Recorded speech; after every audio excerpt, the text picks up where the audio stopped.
Sa unang tingin, isa lamang itong lungsod sa timog ng Metro Manila.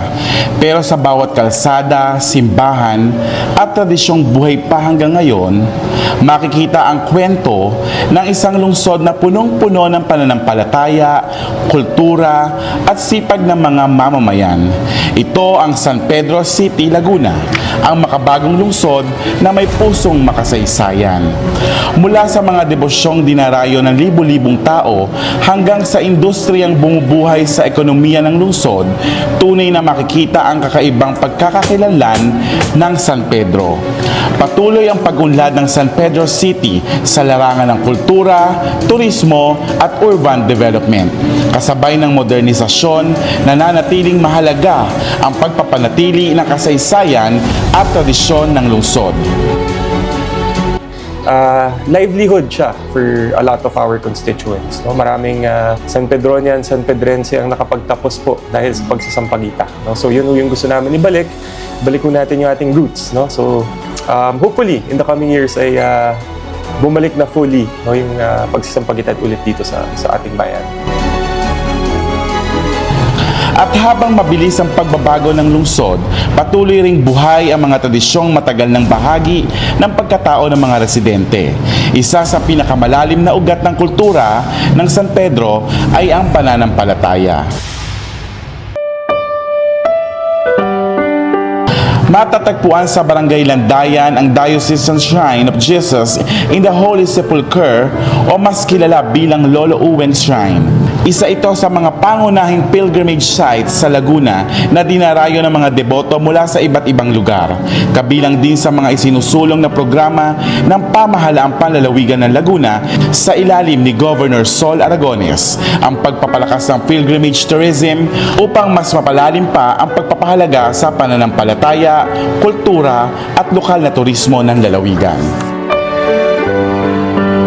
Kasama rin sa nagpapatuloy na tradisyong pangrelihiyon ng lungsod ang Kopradya, isang samahang pangrelihiyon na tumutulong sa pagpapanatili ng debosyon at mga tradisyong bahagi ng pananampalataya sa San Pedro City. Noong Agosto 12, 1873, inaprubahan ng Prior Provincial ng Holy Rosary Province ng mga Praileng Dominicano ang pagtatatag ng Kopradya del Santissimo Rosario sa bayan ng San Pedro.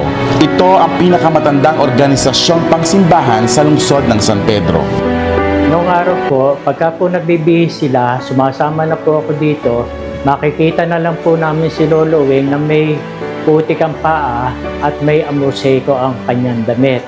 Marami po dito pumupunta na tiga-ibang lugar na ipinakikilala po sa amin na may pumupunta ba daw po ditong matanda. Kaya pagka nakaakyat po dito, sabi, iyang matandang yan ang nakakapunta sa amin.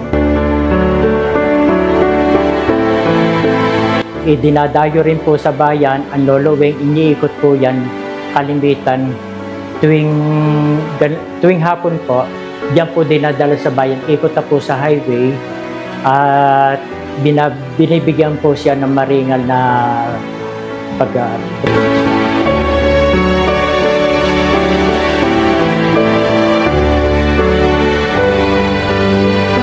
Mula sa simbahan, nagpapatuloy naman ang isa pang tradisyong matagal nang pinagmamalaki ng lungsod.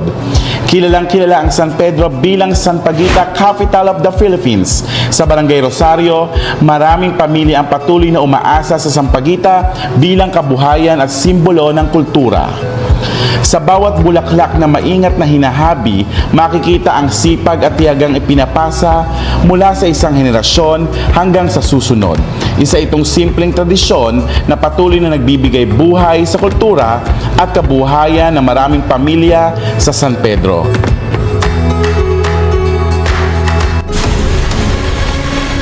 Maligayang pagdiriwang ng isang makulay na Bilang pagdiriwang ng makulay na tradisyong ito, taon-taon sinasagawa ang Sampaguita Festival sa San Pedro City. Tambok dito ang makukulay na street dancing performance, parada, cultural presentations, at iba't iba pang aktibidad na nagpapakita ng pagmamalaki ng lungsod sa kanilang pangunahing simbolo, ang Sampaguita. Hindi lamang ito simpleng selebrasyon, kundi isa ring paalaala kung gaano kahalaga ang kultura, at tradisyong bumuo sa pagkakakilanlan ng San Pedro sa bawat tugtog, sayaw at pagdiriwang. Mas lalong na ipapakita ang pagkakaisa, sigla at pagmamahal ng komunidad sa kanilang lungsod.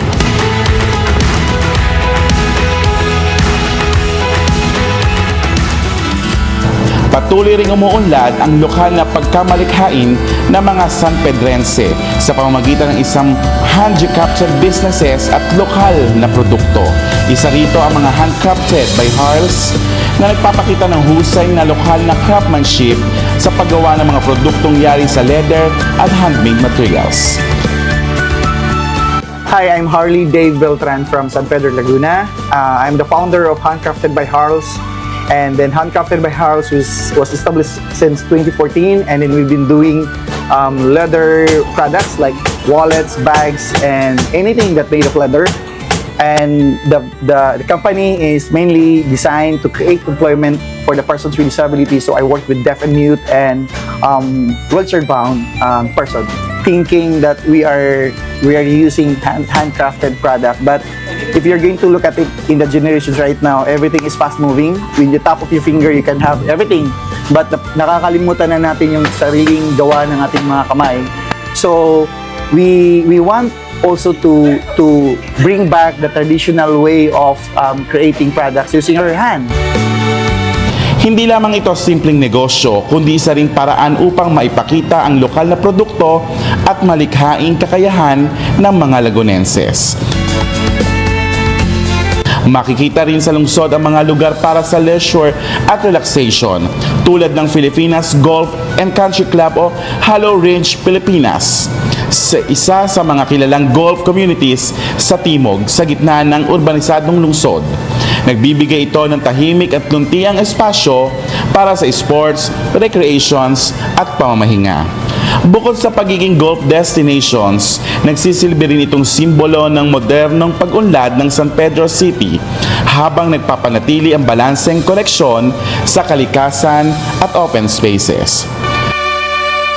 Patuloy ring lumalawak ang lokal na negosyo sa San Pedro sa pamamagitan ng mga food spot at community enterprises na nagbibigay kulay sa modernong pamumuhay ng lungsod.